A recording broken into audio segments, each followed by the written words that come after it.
All right. Okay, now we're ready to get started.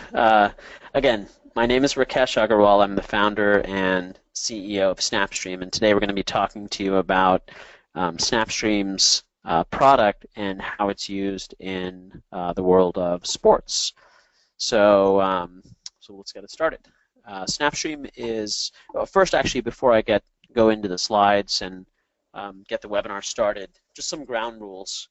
Please feel free to interrupt and ask questions as we go. I like to make these things interactive, so I might take a question that you ask and share it with the rest of the audience. So please ask questions. You won't be interrupting me, actually. We've got Brian is on the call and Sarah is on the call as well, and so there are other people that will jump in to answer questions as we go along. The other thing is, if you look in the handouts section of your GoToWebinar panel, you'll see that there are some links. There's a how it works diagram, which kind of explains how the product is configured. There's a pricing diagram, or pricing table, which explains all of our pricing, and then one that talks about how universities typically use Snapstream. So with that, let's get started.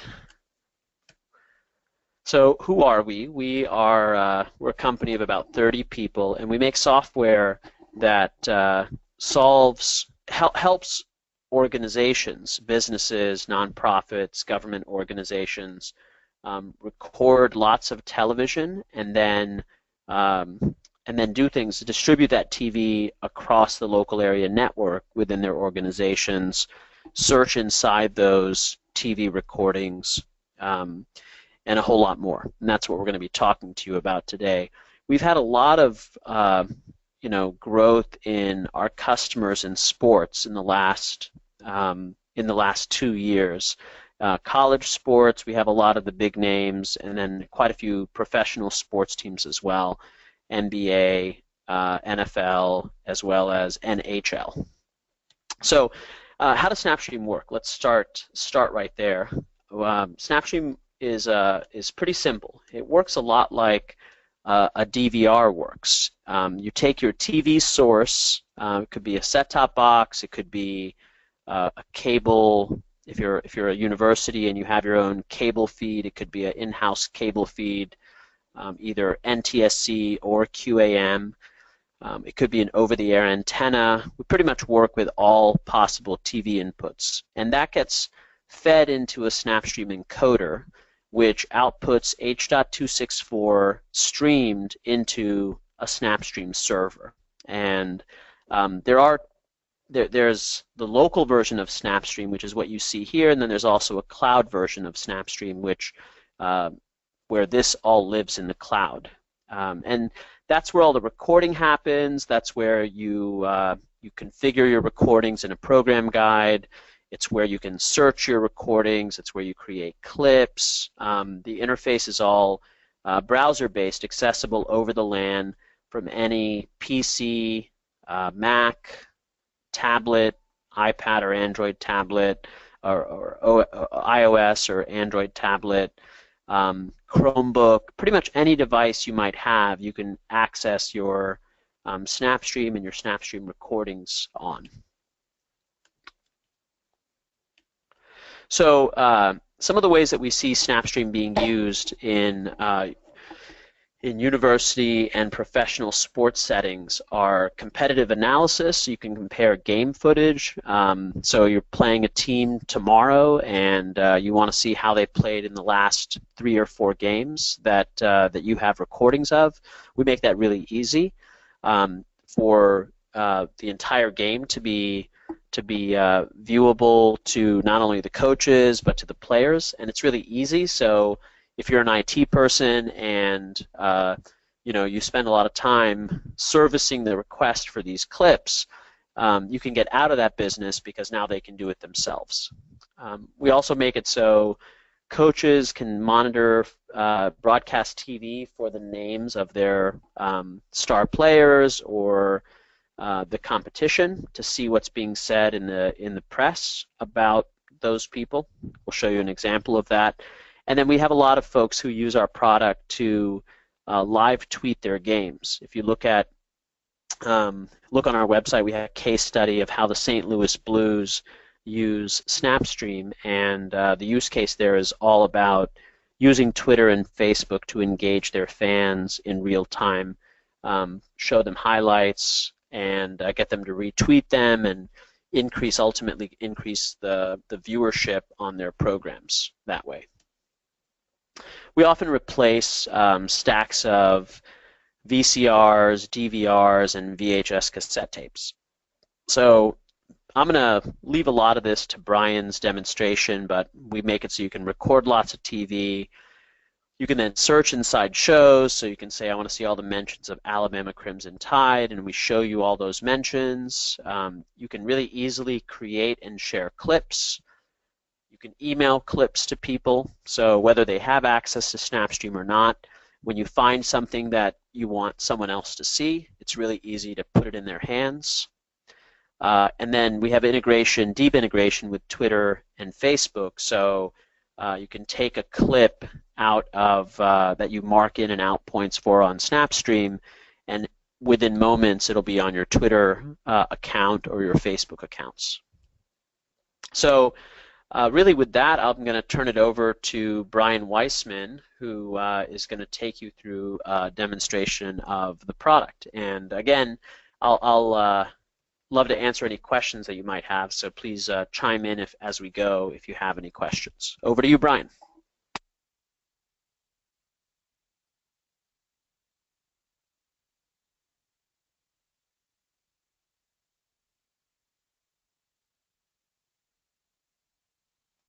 Okay, Brian's just getting connected here, so. Good afternoon, everybody. So give me 1 second here.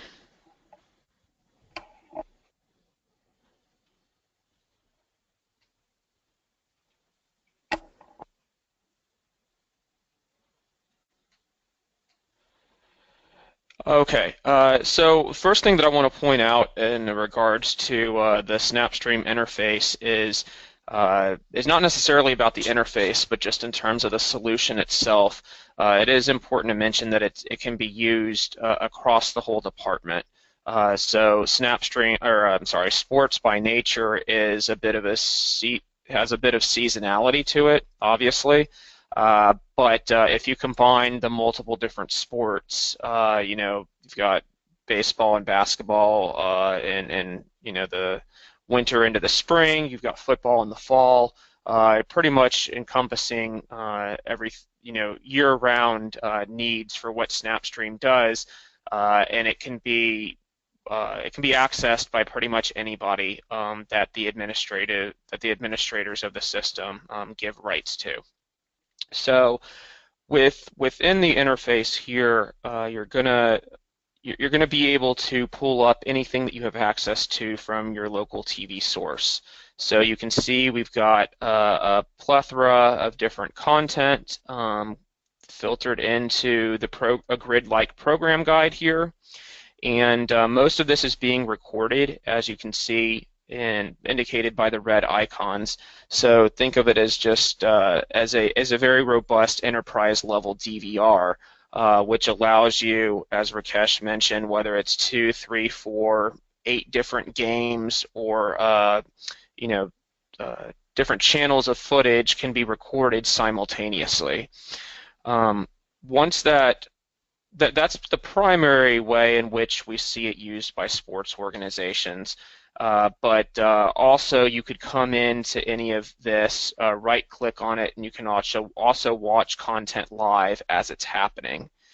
This would be the way to go if you're monitoring the game in real time and wanting to clip things out basically instantaneously to be able to repurpose for a variety of reasons. So once the recordings take place, they live over here in the library. And think of this as a digital archive that you're building up from scratch. And so I'm going to go ahead and come in here, and let's say I'm the opponent for the first round game coming up this week, and I want to do a search for the Michigan State Spartans. So then it gives me results, and maybe I want to narrow this down a little bit. So I'm going to go ahead and throw in the name of the coach as well.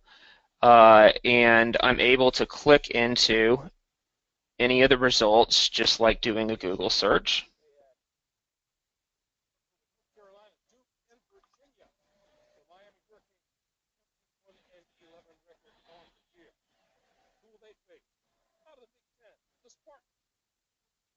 And as you can see, with about 5 to 10 seconds of lead-in time, you have you have that needle in the haystack mention of what it is that you're looking for. So they're about to talk about the Spartans, about Tom Izzo, about their first round matchup, etc.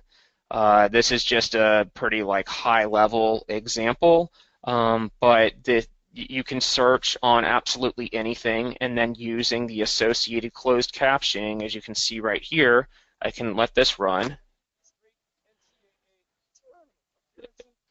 and can go ahead and cut this out. And now I've got my test clip, and we'll call this March Madness Spartans Big Ten, whatever it is. So then I can save it to a particular folder, and I can also share this out via the Snapstream Cloud Share with anybody that I want to, whether they're within the organization or otherwise. I can email this out, and Coach Izzo or whoever is going to have this in their inbox. Now, there might be certain things that you always want to be made aware of. So if it was a list of, say, 5 or 10 of the most prominent players, or a particular recruit that you've got your eyes on, that you want to make sure to be able to, know when they're being talked about on the local or national news or whatever, you can create this automated setup using our search feature as well. So let's say this is my NCAA alert or NFL alert or whatever it is, and I can come in here and select what frequency I want, and then say I want to know about anything related to the red zone or Super Bowl or whatever it is. Obviously, obviously your results are going to be a little bit more specific than that in order to get the most relevant content that you want. But we've got a cheat sheet, and using Boolean search terminology, you're able to get that content delivered to you in near real time or whatever frequency you choose. Back over in the library, if there's content that you want to store in a centralized location, you can also upload anything externally to Snapstream into the server right here, and just like with the clips, you can save it to a particular folder destination. So if each of the coaches wanted to have their own folder set up or whatever organizationally, it's very customizable. Speaking of customizable, in the admin section, I mentioned about giving permission to a variety of people to access Snapstream within the department, and you're able to set up security features using Active Directory, or even just customizing something from scratch. And when you create subgroups here, whether it's your administrators or interns or live TV viewers or what have you, you're able to select what access you want to give them. So if it's administrators, it might be pretty much every functionality that Snapstream is capable of, versus if it is let's say just live TV viewers, a lot of the the options are going to be disabled, so their view is going to be more scaled back, and when you go into the guide, they might only be able to watch content but not set any particular recording tasks. So, there's a number of different use cases within an entire athletic department that this would be relevant for. And my recommendation is that, we do a lot of hands-on training, and we can sort of cater training to specific entities, whether it's your digital team, whether it's your IT folks, individual, whether it's coaches, recruiting specialists, what have you. Each of their focuses might be a little bit different. So that is a higher level overview of how SnapStream can help within the sporting environment. I've got quite a bit of experience working with various entities, whether it's the Phoenix Coyotes on the NHL side or the Crimson Tide with the collegiate side. So that there's happy to provide any references, and we can certainly talk more to your specific use case if you have any questions. And also, if you're interested in doing a trial of SnapStream, we're more than happy to get you set up with that as well. So all that's pretty much required on your end is a TV source, and we can let you take it for a test drive to see if it might be beneficial to your organization. With that, I'm going to turn it over to Sarah for some final thoughts here.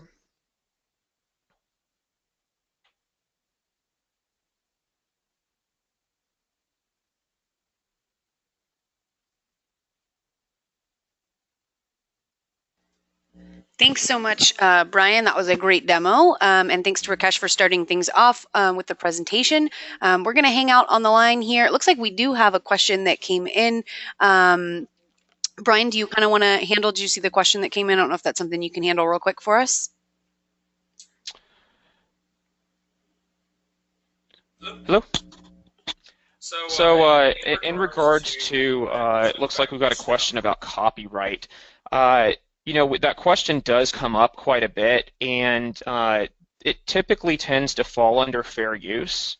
So the way I answer this question is you have to be logical about what you're doing with it, because sports tends to be a little bit different from certain other industries. Obviously, if you were to clip an entire half of a sporting event and post that to social media, that wouldn't be a strong recommendation that I would make. We don't see organizations often doing that, obviously. On the contrary, that's very different from taking a 15-second clip of something and repurposing it. That's very different from recording entire games and using it for internal use. So you are a customer of whatever it is, whether it's your local cable or satellite provider, etc. You do have access to that content to do, to a degree, what you want to with it. But if you have specific questions around that, certainly feel free to ask. But we have not come across any copyright-related issues with our existing customers. We also have another question. Looks like it showed up here asking about how many concurrent users you can have. So that's another great thing about the platform is that you can have really as many users as you want, and that's pretty much as simple as that.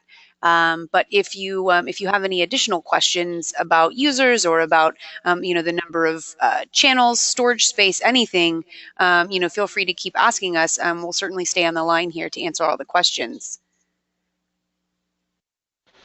So in regard, there is another question about access, and we do find sometimes that you need to have access to SnapStream outside of your office environment. So we do have a couple of different solutions. One is a local appliance, and we also have a cloud setup. So that's a great, that's a great kind of branched out product that we've created for use cases where maybe you've got digital folks or media relations folks or whatever that are on the road traveling with teams in their hotel room, etc. And you are still able to access SnapStream from there as well. So there's a couple different paths that you could go down depending on whether it would just be local or whether it would be used in a broader geographic environment. We had another question that came in here. This is actually a really good question. Brian, it looks like somebody's asking about with college sports, are universities using this for single sports, either football alone or basketball alone, or is it used as more of a department-wide solution for every sport interested? Well, there's kind of two answers to that question. One is what I would suggest, and one is how it's currently being used. So we are finding that it's typically been used on an individual sport basis, and I think that's simply because of just the way it's been purchased, perhaps. We kind of find that there's different budgetary setups with these departments that they buy it and it's for their particular use case.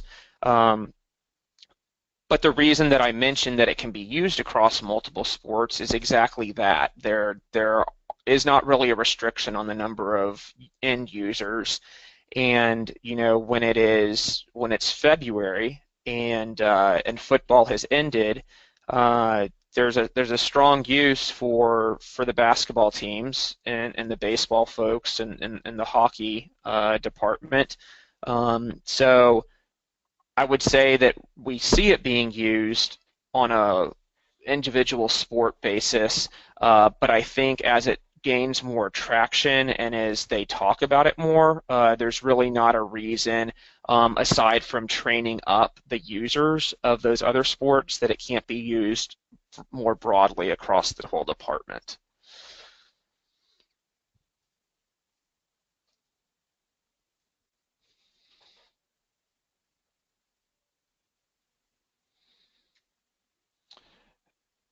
And so, yeah, so we do free trials.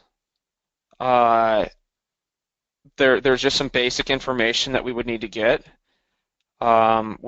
People typically use it for about 6 to 8 weeks to test out the functionality and make sure it's a good fit for them. But For those that weren't aware, that was a question. Somebody did actually come in and ask another question there. So somebody asked if we did trials. So that's what Brian's addressing here, is just that we certainly do trials. So feel free to reach out to us, and we can certainly get that set up for you.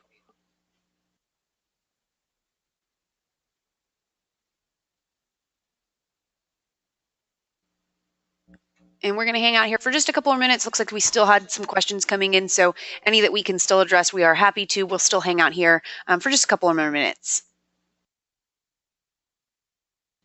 All right, looks like our questions have slowed. So we just want to say thank you to everyone that was on the call today. Brian, myself, Rakesh, we are all available for any questions that you guys have offline. You can feel free to send us an email. We're also going to be sending out the recording from today's webinar in case you want to share that with anybody. Or take a look back yourself. But we will be sending that email out today, a little bit later on this afternoon. And then we'll follow up with those that had any additional questions. So thanks again for joining us, and we hope to be talking to you soon.